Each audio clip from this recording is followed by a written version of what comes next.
একেবারে natural colour দিয়ে আমি এই পিঠাটা তৈরি করেছি। আপনারা চাইলে এটা তত্ত্বতেও দিতে পারেন, কিংবা বাড়িতে অতিথি এলেও দিতে পারবেন। আর কিংবা আপনারা কারোর বাড়িতে যদি যান, মিষ্টির বদলে যদি এই রকম পিঠা বানিয়ে নিয়ে যান, তাহলে তারা অবাক হয়ে যাবেন। নমস্কার বন্ধুরা, আমি আলপনা সিম্পল এর টেস্টিতে আপনাদের সবাইকে স্বাগত। আজকের আমি শেয়ার করব মন ভোলানো আপেল ভাপা পিঠা। আমার চ্যানেলে নতুন বন্ধু হলে আমার চ্যানেলটিকে সাবস্ক্রাইব করে পাশে থাকার অনুরোধ রইল। অলরেডি যে বন্ধুরা আমার পাশে আছেন তাদের অনেক অনেক ধন্যবাদ।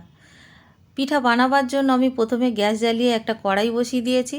তাতে দিয়ে দেব 1.5 কাপ জল।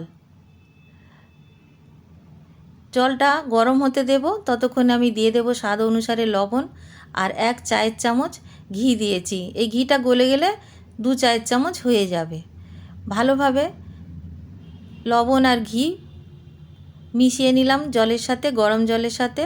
আর জলটা ফুটে ওঠার সাথে সাথে আমি 1 কাপ ময়দা অল্প অল্প করে দিয়ে এইভাবে নাড়াচাড়া করতে থাকবো। সমানে নাড়িয়ে যেতে হবে। আর দিয়ে দেব আমি একই কাপের মাপে 1/2 কাপ চালের গুঁড়ো। আপনারা চাইলে পুরো চালের গুঁড়ো দিয়েও বানাতে পারেন। চালের গুঁড়োটা আমি একসাথে পুরো দিয়ে দিয়েছি, 1/2 কাপ ছিল। আর ভালোভাবে নাড়াচাড়া করে নেব, সমানে নাড়তে হবে। আর এই সময় কিন্তু গ্যাসের ফ্লেমটা একেবারে লোতে রাখতে হবে। 2 থেকে 3 মিনিট এইভাবে নাড়াচাড়া করে নেব। খুব বেশিক্ষণ নাড়াচাড়া করার দরকার হবে না। এখন আমি ঢাকা দিয়ে নামিয়ে রেখে দেব। 3-4 মিনিট পরে আমি ঢাকাটা খুলে এখন একটা থালার মধ্যে নামিয়ে নেব, যাতে আমি ভালোভাবে ঠেসে ঠেসে আমি যাতে এটা একটা ডো বানিয়ে নিতে পারি। ময়দা আর চালের গুঁড়োটাকে খুব ভালো করে ঠেসে নিতে হবে। যেমনভাবে আমরা ময়দাটাকে ডো বানাবার জন্য ঠেসে নিই, তেমনভাবেই ঠেসে নিতে হবে। আর একটা মোলায়েম একটা ডো তৈরি করতে হবে। আর দেখুন আমি কত ভালো করে ঠাসছি, দেখুন এইভাবে ঠেসে ঠেসে একদম একটা মোলায়েম ডো তৈরি করে নিয়েছি। দেখুন ডোটার গাটা দেখাচ্ছি আমি কতটা মোলায়েম হয়েছে। এখন আরেকটু আমি ঠেসে নিয়ে আবার ঢাকা দিয়ে রেখে দিলাম। এদিকে আমি নারকেলের পুরটা বানিয়ে নেব। পিঠার জন্য পুর বানাতে লাগবে। এখানে আমি একটা ছোট বাটির 1 বাটি নারকেল নিয়েছি, আর তার 1/2 বাটি মতো গুড় নিয়েছি। খেজুরের পাটালি গুড় নিয়েছি। নাড়াচাড়া করব। শুধু নাড়াচাড়া করতে করতে এইভাবে গুড় গলে গিয়ে একটা পুর তৈরি হয়ে যাবে। দেখুন কীরকম দেখতে হয়েছে। খুব ভালো করে শুকিয়ে নিতে হবে। কালারটা কত সুন্দর এসছে দেখুন। এখন আমি নামিয়ে নেব, একটি পাত্রে রেখে দেব।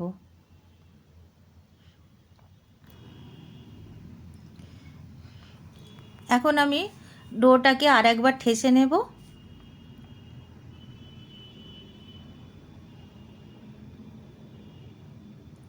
আগে আমি 5 মিনিট ঠেসে নিয়েছি, এখন আমি 2 মিনিট ঠেসে নেব।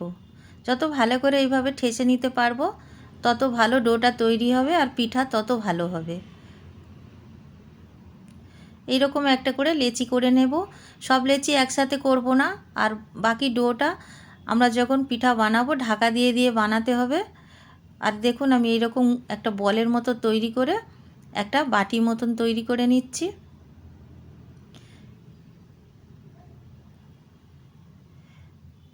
এখন আমি নারকেলের পুর একটু দিয়ে দেব।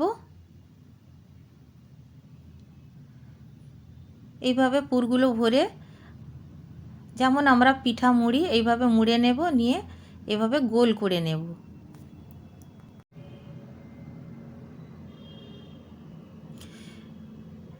স্টাফিং দেবার পরে এইভাবে যখন আমরা গোল করে হাতে ঘোরাবো তখন কিন্তু খুব আলতো হাতে ঘোরাতে হবে। দেখে মনে হচ্ছে অনেক জোর দিয়ে আছি। আর আঙুল দিয়ে এইভাবে ডিপ করে দিয়ে আর একটা করে লবঙ্গ দিয়ে দেব। দিলে একদম আপেলের মতো দেখতে হয়ে যাবে। যদি বা এটা এখন সাদা আপেল লাগছে, কালার করতে হবে, কিন্তু আমি ন্যাচারাল কালার করব, তাই কোনো অসুবিধা হবে না, সবাই খেতে পারবেন। এক এক করে আমি অনেক কটা পিঠা আপনাদের বানিয়ে দেখাচ্ছি। ভিডিওটি স্কিপ করবেন না প্লিজ, আপনারা ভালো করে পুরোটা দেখুন আর একদম শেষ পর্যন্ত দেখবেন, আপনাদের ভালো লাগবে। আপনাদের সুবিধার জন্য আমি অনেক কটা বানিয়ে দেখাচ্ছি।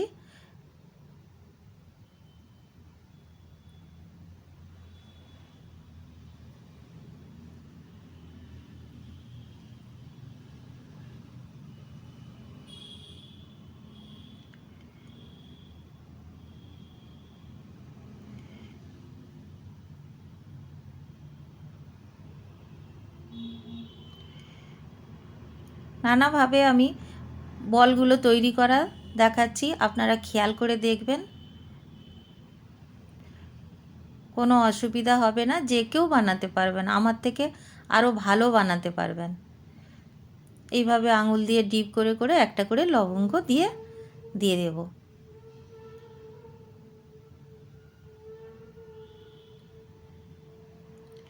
একইভাবে আমি বাকি সবগুলোও বানিয়ে নেব।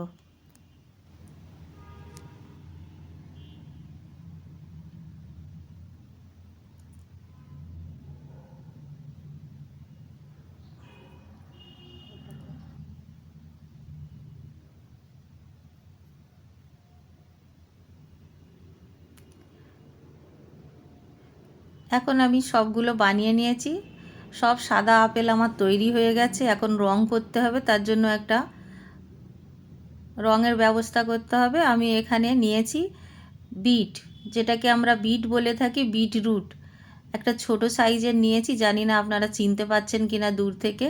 এখন ছাড়িয়ে নেব,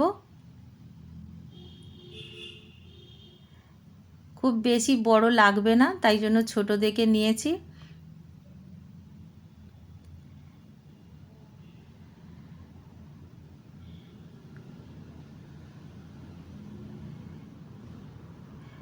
বিটটাকে আমি ছাড়িয়ে নিয়েছি, এখন আমি গ্রেটার দিয়ে গ্রেট করে নেব।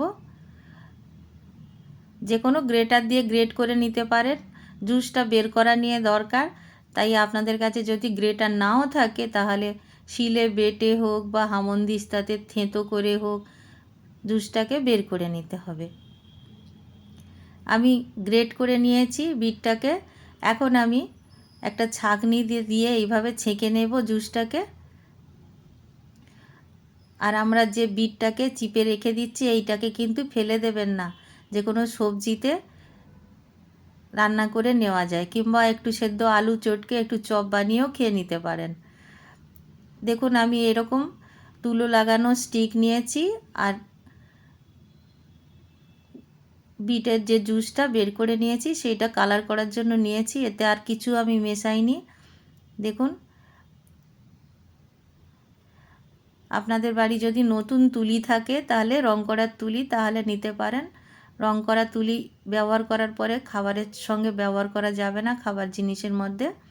আর এই রকম করতে পারেন, বা আপনারা খুব পরিষ্কার কাপড় যদি থাকে ছোট্ট টুকরো একটা কোনো স্টিকের মধ্যে লাগিয়েও এইভাবে রংটা করে নিতে পারেন। এটা একদম ন্যাচারাল কালার, তাই কোনো অসুবিধা হবে না, সবাই খেতে পারবেন।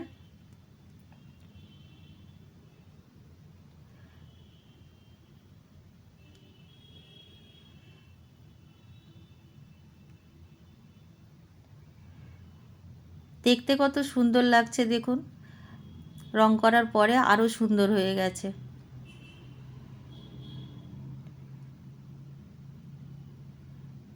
এইভাবে আমি সবগুলো রং করতে থাকবো।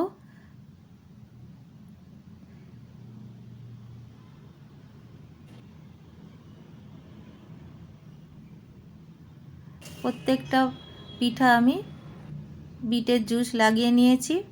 এখন আমি একটা প্লেটের মধ্যে ভাপাবার জন্য দেব, সেখানে একটু সামান্য রিফাইন্ড তেল দিয়ে দেব আর একটু ব্রাশ করে নেব, যাতে পিঠাগুলো চিপকে না যায় বা সেঁটে না যায়। এইভাবে দিয়ে দেব। আর একটু ছাড় ছাড় করে দিতে হবে। পিঠাগুলো যখন ভাপানো হবে তখন কিন্তু ফুলবে, সেই জন্য একটু ছাড় ছাড় করে দিতে হবে, অনেকটা বড় হয়ে যাবে। এখানে আমি গ্যাস জ্বালিয়ে এখন কড়াই বসিয়ে দিয়েছি, দিয়ে দেব জল, আর ভিতরে একটা স্ট্যান্ড দিয়ে দিয়েছি।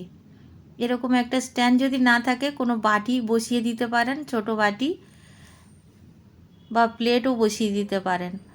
তার ওপরে দিতে পারেন এই প্লেটটা, যাতে জলটা না উঠে আসে পিঠার গায়ে। আমি জল দিয়ে দিলাম 1 লিটার মতো, জলটা ভালো করে গরম হয়ে গেছে। এখন আমি দিয়ে দেব পিঠাগুলো ভাপাতে। সাবধানে দিতে হবে, এরকম গরম থাকা অবস্থায় দিতে হবে। ঢাকা দিয়ে আমি 10 থেকে 12 মিনিট স্টিমে রেখে দেব লো ফ্লেমে। আমি 11 মিনিট পরে খুলে দেখছি, দেখুন বন্ধুরা কেমন দেখতে হয়েছে, কত সুন্দর দেখতে হয়েছে। এখন আমি নামিয়ে নেব। খুব সাবধানে নামাতে হবে, এই সময় খুব গরম থাকে। যদি বা এখন শীতকাল, তাই অতটা বেশি তাপ থাকে না। দেখুন আমি হাত দিতে পারছি, তার মানে খুব বেশি তাপ থাকে না। এখন আমি একটি অন্য পাত্রে সব পিঠাগুলো নামিয়ে নেব, যাতে আমি সেকেন্ড ব্যাচটা দিতে পারি। একটা ব্যাচে পুরোটা হলো না, ছোট প্লেট, তাই দেখুন সব দিকটা খুব সুন্দর কালার এসছে। এখন আমি আরেকটু ব্রাশ করে নেব তেলটা দিয়ে, তারপরে আমি বাকি পিঠাগুলো ভাপাবার জন্য রেডি করে দেব। একইভাবে আমি কড়াইয়ের মধ্যে দিয়ে দেব, দিয়ে ঢাকা দিয়ে দেব।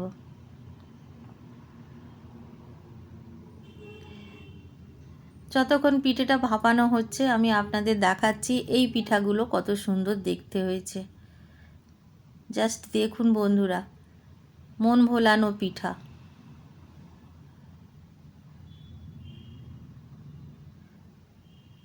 আপনারা যদি কাউকে উপহারও দেন এই পিঠা 1 বাক্স, খুব খুশি হয়ে যাবেন আর আপনাদের অনেক প্রশংসা করবেন। দেখুন কত সুন্দর দেখতে হয়েছে।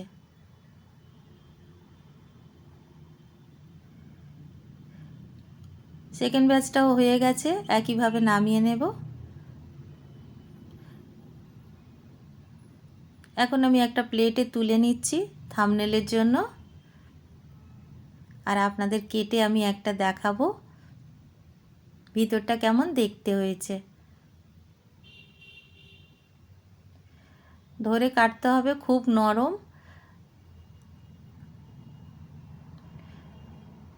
দেখুন বন্ধুরা কত সুন্দর দেখতে হয়েছে, ভিতরটা একেবারে পুরগুলো ভরা, একদম একদম রসালো পুর, আর বাইরেটা পাতলা হয়েছে, খুব সুন্দর হয়েছে। দেখুন বন্ধুরা বাড়িতে বানাবেন, কেমন লাগলো কমেন্ট করে জানাবেন।